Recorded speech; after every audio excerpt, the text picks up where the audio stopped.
আমি টুটু সাধু। আমার চ্যানেলের নাম ক্যামেলিয়া। আমি আজকে একটা গল্প বলবো।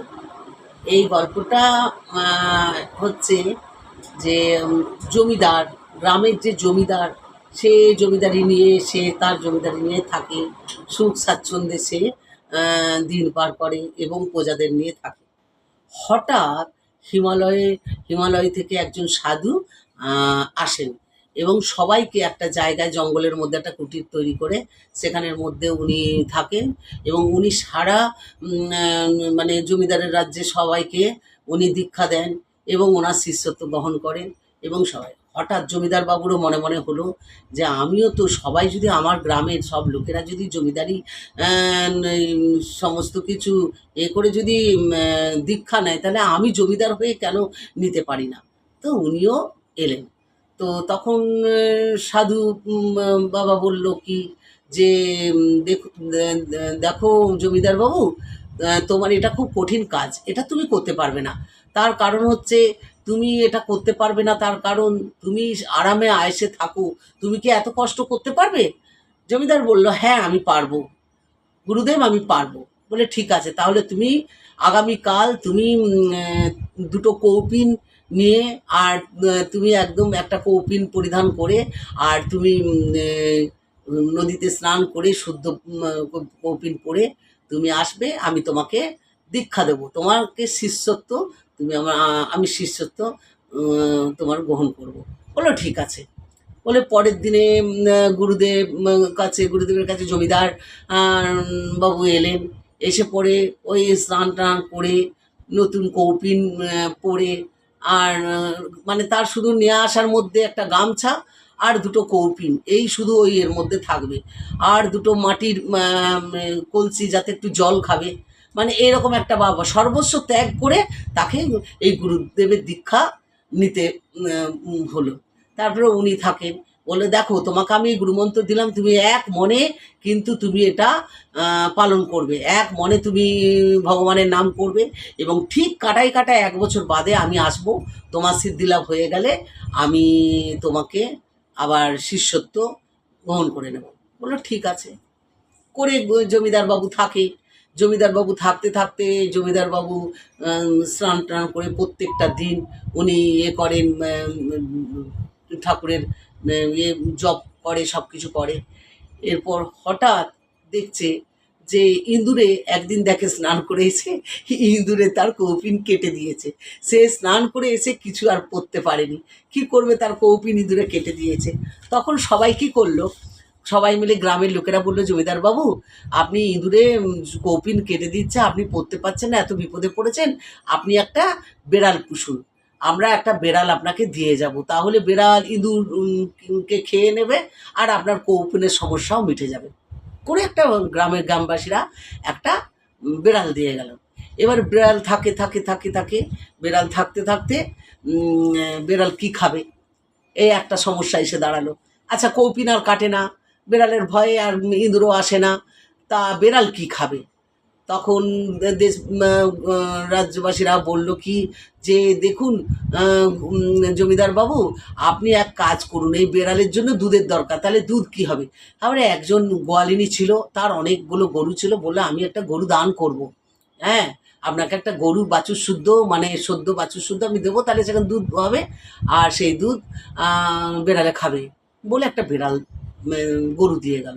এবারে গরু দিয়ে গেল, একটা বাছুর দিয়ে গেল, একটা ওরাই গোয়াল ঘর বানিয়ে দিয়ে গেল, গরু থাকে, যা হোক বেড়াল খায়, বেড়ালের পর সেই জমিদার বাবু সেই দুধ খায়। তা সত্ত্বেও অতিরিক্ত দুধ, অনেক দুধ বেড়ে যায়। তখন গ্রামবাসী বলে, একজন মহিলা বলে যে জমিদার বাবু এত দুধ অতিরিক্ত হয়ে যাচ্ছে, তো এই দুধ কি করবেন, এটাকে ফেলে দেবেন নাকি? তাহলে এই দুধগুলো, আমি তো দুধেরই ব্যবসা করি, আমি তো গরুটা এনে দিয়েছি, তাহলে আমি এই দুধগুলো আপনার বিক্রি করে দিই। বলে সে যেটা তোমার মনে হয় সেটা তুমি করো, কারণ আমি তো সর্বত্যাগী সন্ন্যাসী হয়ে গেছি, আমি আর কি করব। তা বললো ঠিক আছে, আমি দুধ বিক্রি করে করে সেই গোয়ালিনী সব পয়সা, অনেক পয়সা হয়, সেই পয়সাগুলো এনে জমিদার বাবুকে দেয়। জমিদার বাবু বললো আমি কি করব, আমি তো সর্বত্যাগী সন্ন্যাসী হয়ে গেছি, আমি সেই পয়সা নিয়ে কি করব। তা বলছে ঠিক আছে, তুমি একটা জায়গায় রেখে দাও। তারপরে একটা বাক্সের মধ্যে একটা বাক্স দিয়ে তার মধ্যে দিয়ে গেল, আর এবার সে এগুলো টাকাগুলো সেখানে জমতে থাকে। টাকা জমতে জমতে জমতে জমতে অনেক টাকা হয়ে যায়। তখন বলে জমিদার বাবু, আপনার তো অনেক টাকা জমে গেছে, তাহলে আপনার কিছুটা জমি কিনে ফেলি। বলে তোমরা যেটা ভালো মনে করো সেটা করো। এবারে কিছু কিছু করে 5 বিঘা, 2 বিঘা, 10 বিঘা করে করে জমি কিনতে থাকে। গরুর দুধ হয়, জমি কেনা হয়। এবারে জমিটাকে শুধু যাবে ফেলা, তার জমিতে শুধু আর তো ফেলে রাখা যাবে না। তার জন্যে জমিতে ধান লাগাতে হবে, চাষ করতে হবে, নাহলে তো জমিটা পতিত জমি হয়ে যাবে। তখন কি করবে? তখন বললো তাহলে জমিদার বাবু, তাহলে আমরা তো তাহলে জমিটা আপনার চাষ করে তাহলে আমরাও অর্ধেক নেবো, আর অর্ধেক তাহলে আপনার দিয়ে দিয়ে যাব। এবারে জমিতে যা ধান হয়, ফসল হয়, সেই সব জমিদার বাবু তার বিক্রি করে, বলে আমি কি করব, বলে জমি ধান ফসল সব বিক্রি করে তার টাকা এনে জমিদার বাবুকে দিয়ে যায়। জমিদার বাবুকে দিয়ে যাবার পর সেই টাকাগুলো জমতে থাকে।